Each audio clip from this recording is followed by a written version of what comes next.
My name is Philip. I'm in my mid-30s now, and for most of my life, I've been someone people describe as steady, dependable. The kind of person who shows up on time, listens more than he speaks, and doesn't demand the spotlight. I work a normal job, live in a normal city, and from the outside, my life has always looked uncomplicated. That's usually where the underestimation begins. People tend to assume quiet means passive, that calm means compliant, that if someone isn't fighting to be seen, they must not have much to hide or much to lose. I've spent years being the person others talk around, not to.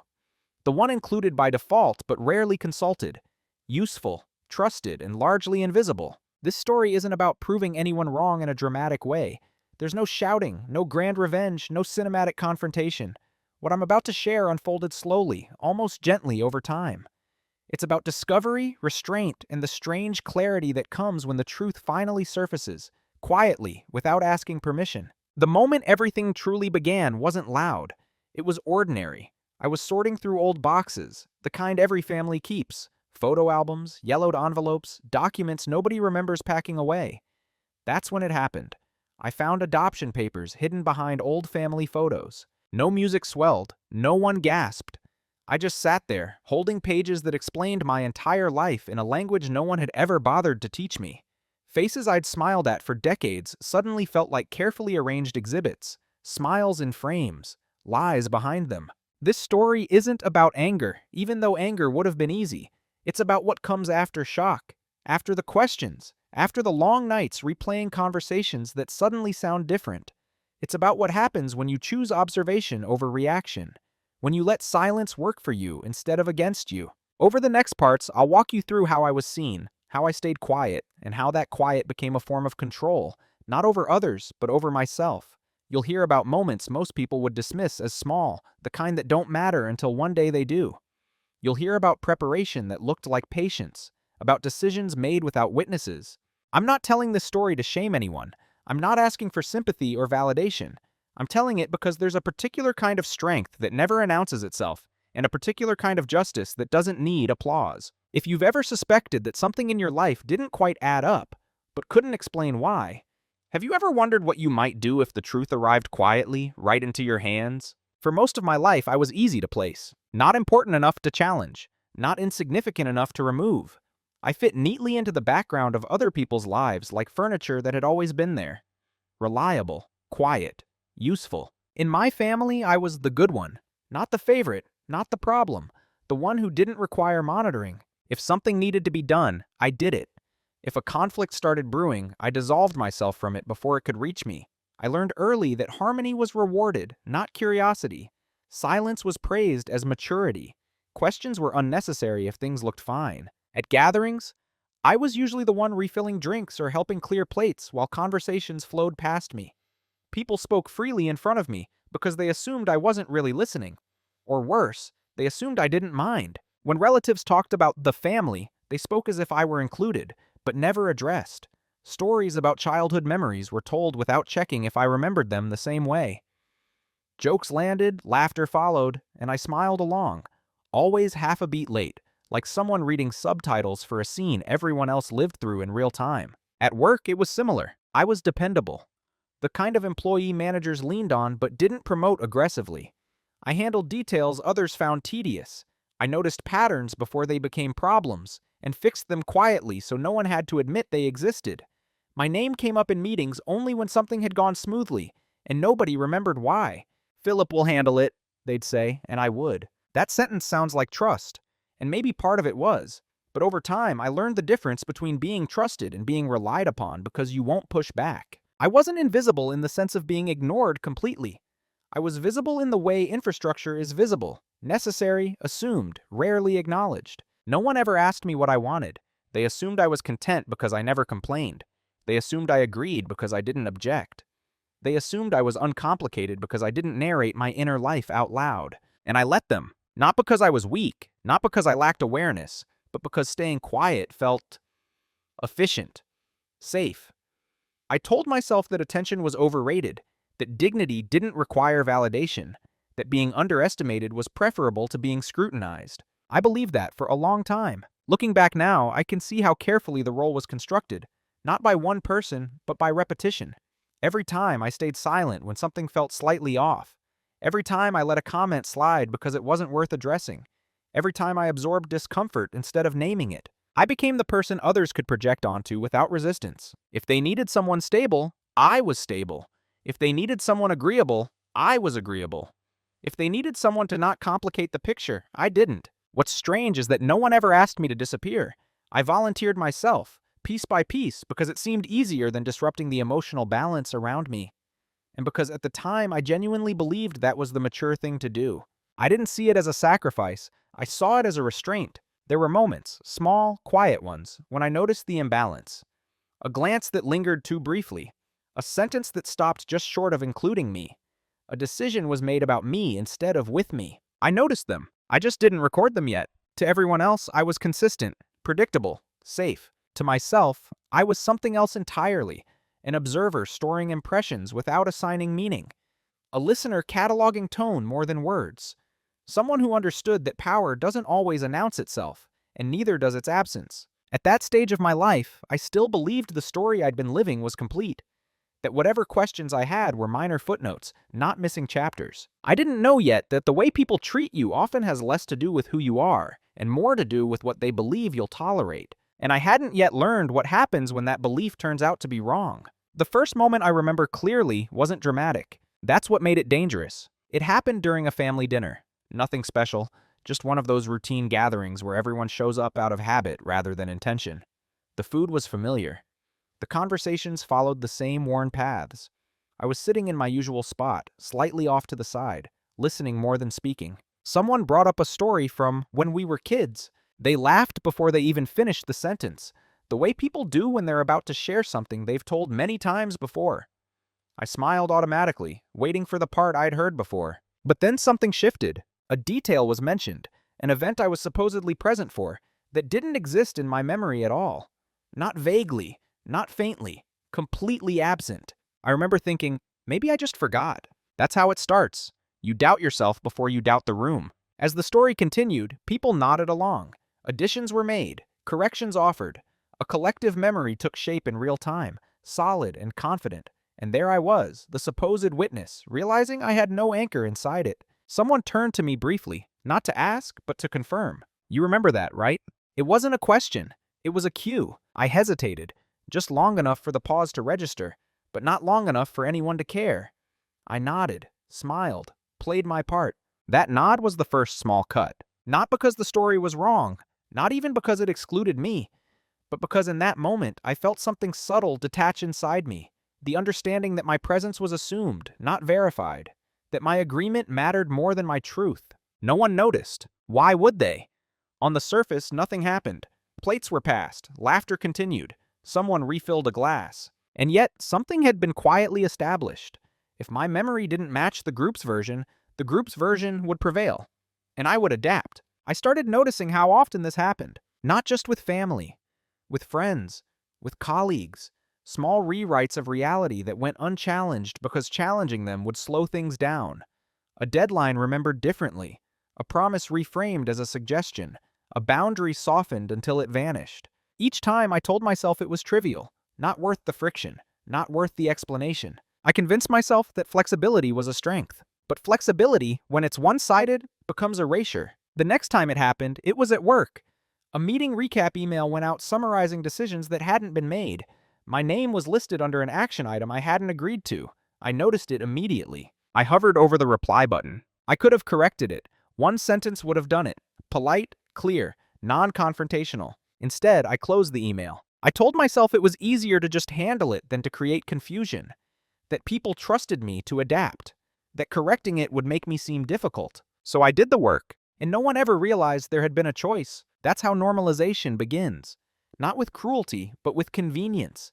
Not with malice, but with the assumption that someone else will absorb the cost. The cuts stayed small, almost surgical. Each one is clean enough to ignore on its own.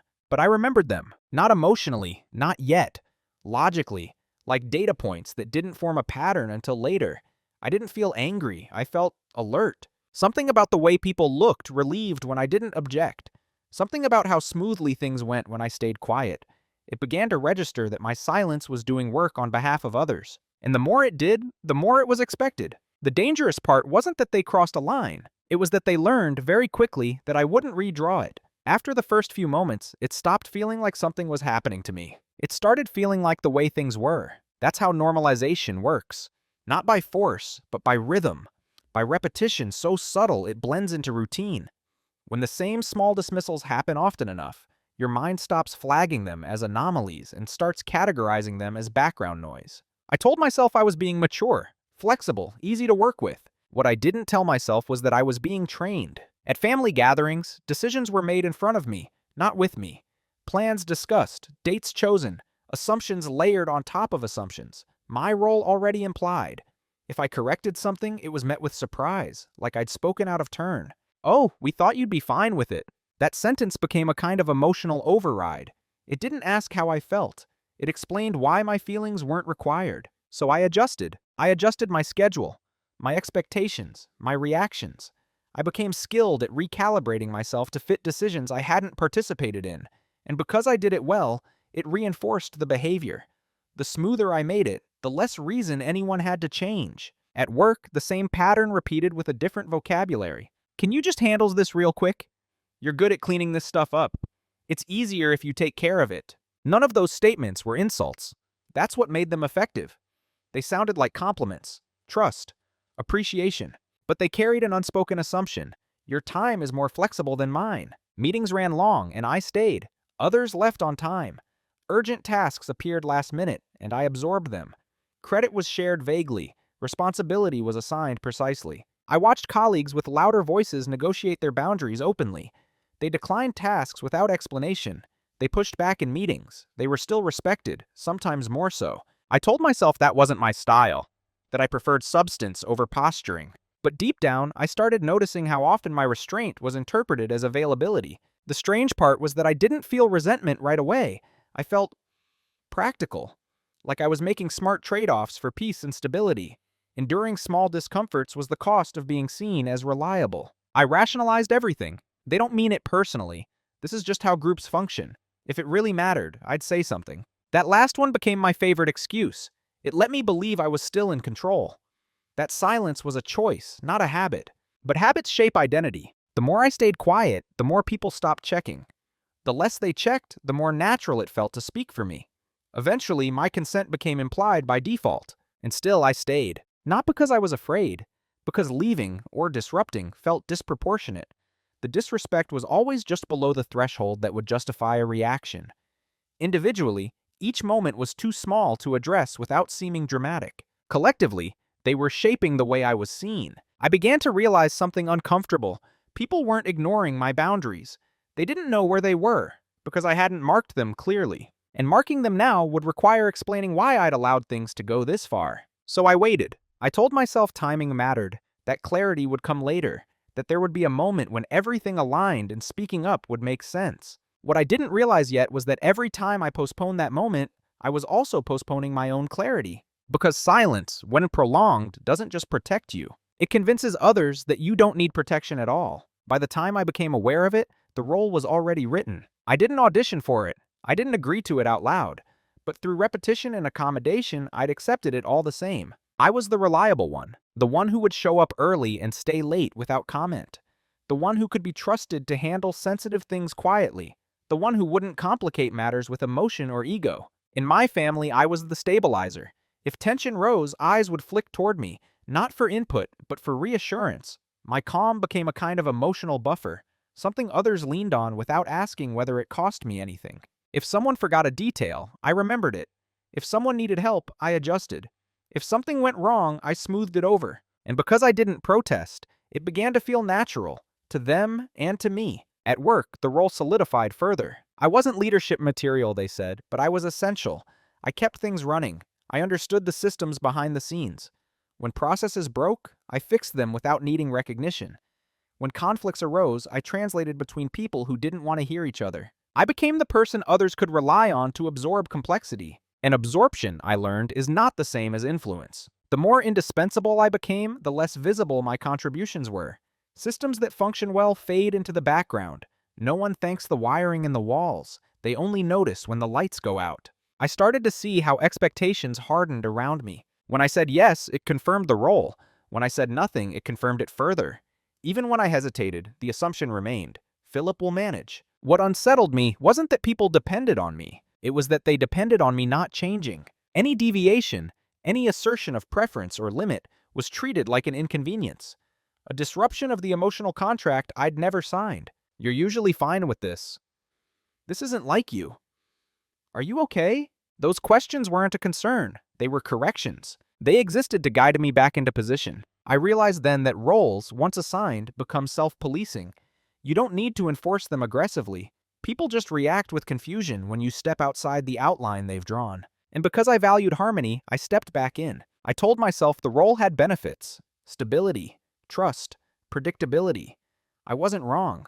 There was comfort in being known, even if what they knew was incomplete. What I didn't acknowledge was how little room the role left for growth. There was no space for contradiction, no margin for reinvention. I was expected to remain consistent in ways that served others, not myself. Still, I stayed, because at that point, leaving the role felt like betraying expectations, and part of me still believed that being dependable was the same as being valued. It wasn't until much later that I understood something crucial. Roles are rarely assigned based on who you are. They're assigned based on what you allow. The shift didn't come from confrontation.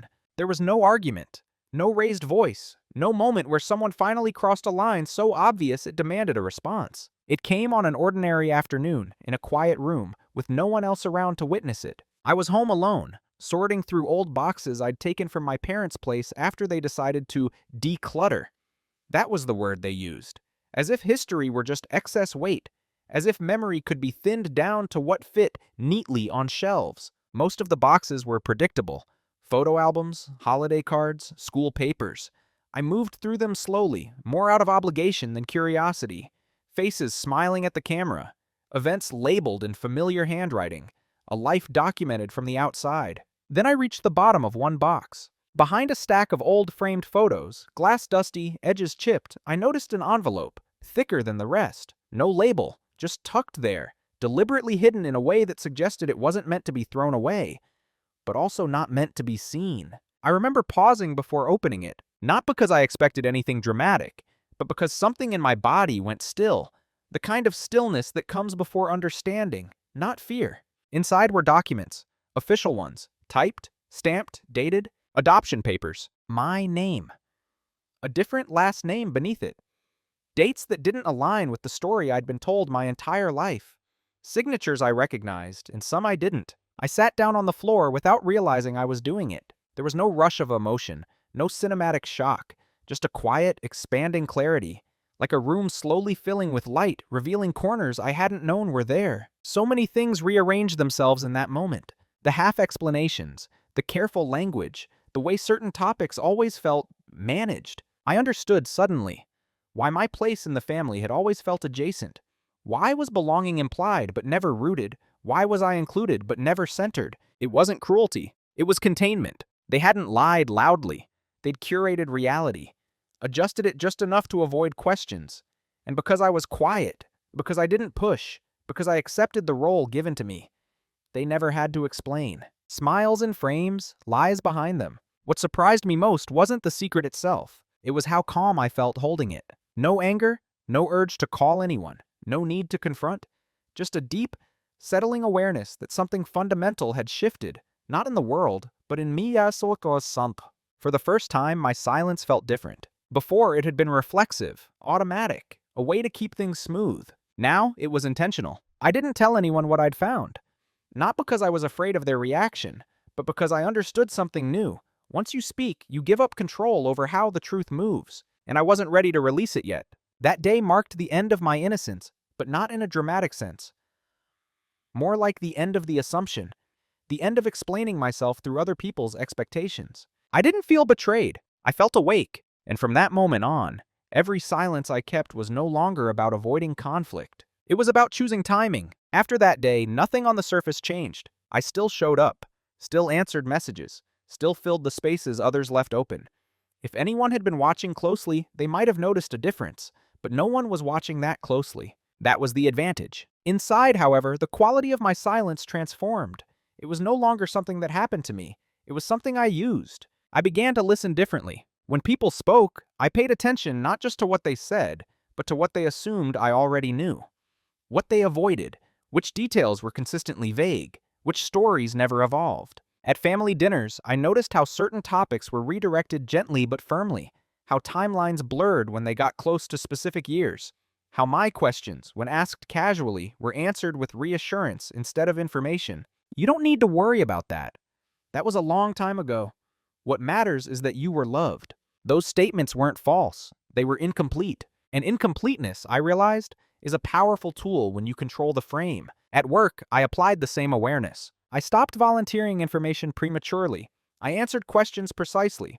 No more, no less. I documented everything, not out of suspicion, but out of respect for accuracy. I noticed how often others relied on ambiguity when it served them, and clarity when it didn't. People mistook my continued quiet for compliance. They assumed I was unchanged because I hadn't announced any change. That assumption allowed me space. Space to observe patterns without influencing them. Space to see how things actually worked when no one felt threatened. Silence, when chosen, has a different posture. It doesn't shrink, it waits. I began to understand that people reveal themselves most clearly when they believe the dynamics are stable, when they think nothing is at risk, when they assume you are exactly who you've always been. So I let them believe that. I didn't withdraw emotionally. I didn't become cold. I stayed present, engaged, and reliable. The difference was internal. I stopped narrating myself to others. I no longer felt the need to explain why I was quiet, or why I agreed, or why I didn't. That absence of explanation unsettled me at first. Then it steadied me, because for the first time, my silence wasn't an open door. It was a boundary. And boundaries don't announce themselves. They simply exist. Preparation doesn't always look like action. Sometimes it looks like consistency. From the outside, my life appeared unchanged. Same routines, same tone, same reliability. That familiarity worked in my favor. People relax when they believe nothing has shifted. They stop guarding their words. They stop double-checking their assumptions. I let that happen. Quietly, methodically, I began paying attention to details I'd once ignored. Dates, timelines, contradictions so small they hid in plain sight. At home, I organized the documents I'd found. Not just the adoption papers, but everything around them. Old letters, medical records, school forms, anything with handwriting, signatures, or dates. I didn't rush. I cross-referenced. I noted inconsistencies without assigning meaning yet. This wasn't about proving anything. It was about understanding the full shape of the truth before deciding what it meant. I started writing things down. Not emotions, but observations. Who said what and when? Which explanations changed slightly over time? Which stories were repeated word for word, as if memorized? I noticed how often people confuse repetition with accuracy. At work, the same discipline applied. I reviewed old projects, emails, meeting notes, patterns of delegation and credit. I began to see how responsibility flowed toward me while recognition flowed elsewhere. Not out of malice, but out of momentum. Systems, once established, perpetuate themselves. What no one noticed was how my awareness sharpened. Because I wasn't reacting, no one adjusted their behavior. They continued as they always had, assuming my role was fixed, my limits flexible. I learned a crucial lesson during that period. Leverage doesn't come from confrontation. It comes from comprehension, understanding how decisions are made.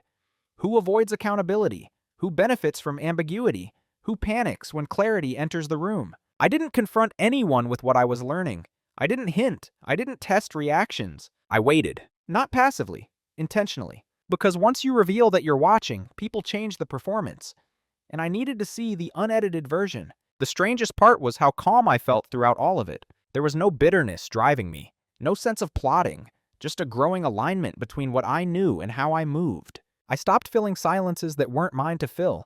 I stopped correcting misunderstandings that benefited others.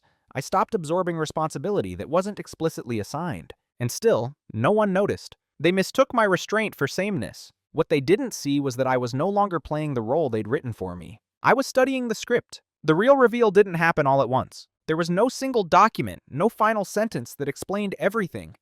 What emerged instead was a shape, a pattern so clear once visible that I wondered how I'd missed it for so long. Late one night, sitting alone with the folder open in front of me, I stopped looking for answers and started looking for intent. Dates told a story. So did omissions. The adoption itself wasn't the seeker.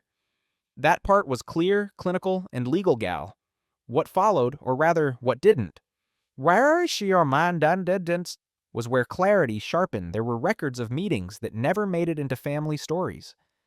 Decisions were discussed in formal language but softened into sentiment later. I noticed how certain people had signed quickly, decisively, while others had delayed, revised, and hesitated. Ted. That mattered, because hesitation leaves traces. I compared timelines with memories I'd carried for years, moments that never sat quite right. The way certain relatives kept emotional distance while insisting on closeness. The way praise was often paired with reminders to be grateful. The way questions about my early childhood were always answered with generalities instead of details. It wasn't that I hadn't been loved, it was that I'd been managed. Protected from complexity, yes, but also protected from agency, from knowing, from choosing how I wanted to relate to the truth of my own existence. The leverage wasn't legal, it wasn't financial, it was narrative. I understood then that the version of the story everyone relied on, the one that kept things comfortable and unquestioned, depended on my continued silence. Not just silence about the adoption, but silence about how it had shaped my place in the family. As long as I stayed quiet, the story held. And the moment I stopped, it wouldn't collapse dramatically. It would simply change. That was the clarity. No celebration followed.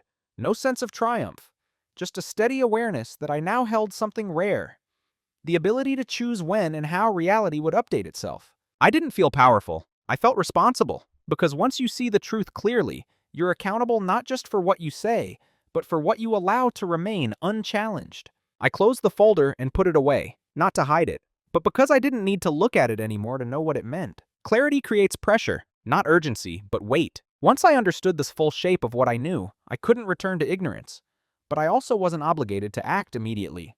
That was the paradox. Knowledge doesn't demand speed, it demands integrity. I gave myself time, not to rehearse confrontations or imagine outcomes, but to examine my options honestly. There were several. I could confront my family directly, sit them down, ask why, demand explanations, force the story into the open. That path promised emotional release, but also chaos. Once spoken, words can't be retrieved, and I knew myself well enough to understand that I didn't want answers shaped by panic. I could also do nothing. Stay silent forever. Keep the truth contained. Let the existing story remain intact. That option offered peace on the surface, but at a cost I now recognized clearly. It would require me to continue occupying a role that no longer fit. The third option was quieter, irreversible but not explosive. It involved adjusting my life, not theirs, removing myself from structures that relied on my silence without explanation, changing the terms of engagement rather than rewriting the past. That option didn't promise closure in the traditional sense, no apologies, no dramatic admissions, but it did promise alignment. I asked myself one question, repeatedly, until the answer stopped shifting. What choice can I live with if no one ever acknowledges it? The answer was clear. I didn't need validation. I didn't need confession. I needed sovereignty over my own narrative. So I chose the path that didn't require permission. The path where I didn't argue with the past, but also didn't continue paying for it. Once that decision was settled, everything else became procedural, not emotional. Procedural decisions don't waver. Once the decision was made, there was no dramatic shift in my behavior. That's the part people misunderstand about change. They expect it to be loud, visible, announced. But the most permanent changes often look like routine from the outside. I didn't confront anyone. I didn't issue ultimatums. I didn't explain myself. I started with logistics. At work, I reviewed my responsibilities carefully, not emotionally, structurally. I separated what was explicitly in my role from what I had absorbed over time out of habit. Tasks that had slowly migrated to me without acknowledgement were returned to their proper owners, quietly, through documentation and process. When asked why something wasn't done, I didn't apologize. I referenced the scope. I forwarded notes. I stayed calm. No one could argue with clarity delivered without accusation. I updated my professional records, refined my resume, reached out selectively. No announcements, no urgency. Just conversations, exploratory, low pressure. I let options surface without chasing them. At home, I did the same. I reduced availability without explanation. I declined plans politely but firmly. I stopped rearranging my schedule to maintain appearances. When questions came, I answered honestly, but briefly. I have other commitments. I won't be able to make that. I need some space this month. I didn't justify. I didn't elaborate. What surprised me was how uncomfortable that made people. Not because I was being unkind, but because I was no longer compensating for their expectations. Still, no one suspected anything. They interpreted the changes as temporary. Stress, work, a phase. They believed the core dynamic was intact, that I would return to form once things settled. That belief allowed me to keep moving. I secured my own records, updated legal documents, ensured that my history, as I understood it, was documented clearly and privately, not for leverage, but for continuity. So my future wouldn't depend on anyone else's version of my past. Every action I took was reversible, except one. I stopped centering my life around roles I'd never consciously chosen. And that change, once made, doesn't announce itself. It simply creates distance. Distance where assumptions can no longer reach you. The consequences didn't arrive as punishment. They arrived as an absence. At first, it was subtle. Tasks that used to default to me stalled. Questions went unanswered longer than expected. Decisions took more effort because the quiet buffer that absorbed friction was no longer there. People noticed, but not consciously. At work, deadlines slipped in small ways. Not catastrophically, just enough to cause mild discomfort. Meetings ran longer. Follow-ups multiplied. Someone else had to step in and discovered how much context I'd been carrying silently for years. No one said my name out loud in those moments, but I felt it. At home, the effect was more emotional. I stopped initiating contact, not out of spite, but out of recalibration. I responded when reached out to, but I didn't fill the space in between. The silence grew, not tense, just unfamiliar. Family members began checking in more often. Casual messages, light concern disguised as friendliness. "Everything okay? Haven't heard from you in a while. We should get together soon." I answered kindly, briefly. I didn't correct their assumptions. I let them sit with the unfamiliar feeling of my partial absence. What unsettled them wasn't distance. It was unpredictability. When someone occupies a fixed role for long enough, their consistency becomes part of other people's emotional budgeting. Remove it, and the system feels the strain. Still, no one connected it to intention. They assumed circumstances, not choice. And because I wasn't expressing dissatisfaction, they had no language for what they were experiencing. Just a vague sense that something supportive was missing. That was the quiet consequence, not confrontation. Recalibration. The first signs of panic didn't look like panic. They looked like overcorrection. At work, meetings were suddenly scheduled just to align. My input was requested more explicitly than before, but always after decisions had already been drafted. There was a new politeness in the way tasks were assigned, a careful tone that hadn't been there when my compliance was assumed. "Just wanted to check if this works for you. Let us know if you have bandwidth." The words changed. The structure didn't. I answered professionally. I declined when it didn't align. I didn't step back into the old pattern. And slowly, the discomfort sharpened. At home, the shift was more emotional. There were longer phone calls, invitations framed as concern, stories retold with extra warmth, as if nostalgia could bridge distance without addressing its cause. Someone finally asked, gently, "Did we do something?" It was a sincere question, and I realized then that whatever window had existed for casual correction had already closed, not because I was unwilling to talk, but because they were asking too late. The dynamic had already changed. The role they were trying to restore no longer existed. I answered truthfully, but not fully. "I'm just being more intentional with my time." That was all. The silence after that response was telling.